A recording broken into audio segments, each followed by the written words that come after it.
സുരേഷേട്ടാ നിങ്ങളിപ്പോ ഗൾഫിൽ നിന്ന് ഒറ്റയ്ക്ക് വരുന്ന നീ എങ്ങോട്ട് വന്നു? ഞാൻ കട വരെ പോകുന്നു. അങ്ങനെ ചോദിച്ചാൽ എല്ലാ പ്രാവശ്യം ഞാൻ ഒറ്റയ്ക്കല്ലേ ഗൾഫിൽ നടത്തുന്നത്. എല്ലാ പ്രാവശ്യം ചേച്ചിയും പിള്ളേരും വന്നല്ലേ ചേട്ടനെ വിളിച്ചോണ്ട് വരുന്നത്. ഇന്നെന്താ പറ്റി ഒറ്റയ്ക്ക് വരുന്നത്? വീട്ടിൽ പോയി ഒരു 3-4 കൊല്ലം അടുപ്പിച്ചായി.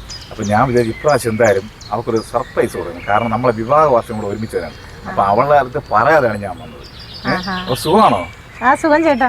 അപ്പൊ ഓൾ ദി ബെസ്റ്റ് ചേട്ടാ. ഇപ്പൊ എല്ലാവർക്കും സർപ്രൈസ് കൊടുപ്പല്ലേ. ഭാര്യമാർക്ക് സർപ്രൈസ് കൊടുക്കുന്നു, അമ്മമാർക്ക് സർപ്രൈസ് കൊടുക്കുന്നു. അപ്പം ശരി, അഡ്വാൻസ് ഹാപ്പി ആനിവേഴ്സറി. പറയാൻ പോലും അറിഞ്ഞില്ല പിള്ളേർക്ക്. പുഴയോരത്ത് പൂന്തോണിയെത്തിയില്ല, മന്ദാരം പൂത്ത് മലയോരത്താടി, പുന്നാകം പൂത്ത് പുഴയോരത്താടി,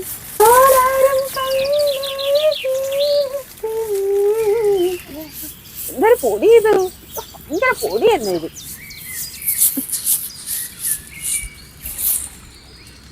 എടാ കുട്ടാ, നീ രാവിലെ അല്ലേടാ ഇവിടെ നിന്ന് പോയത്?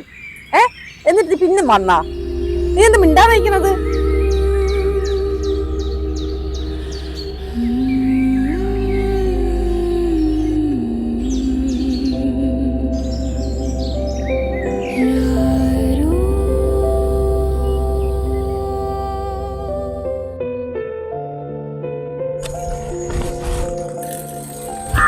ചേട്ടാ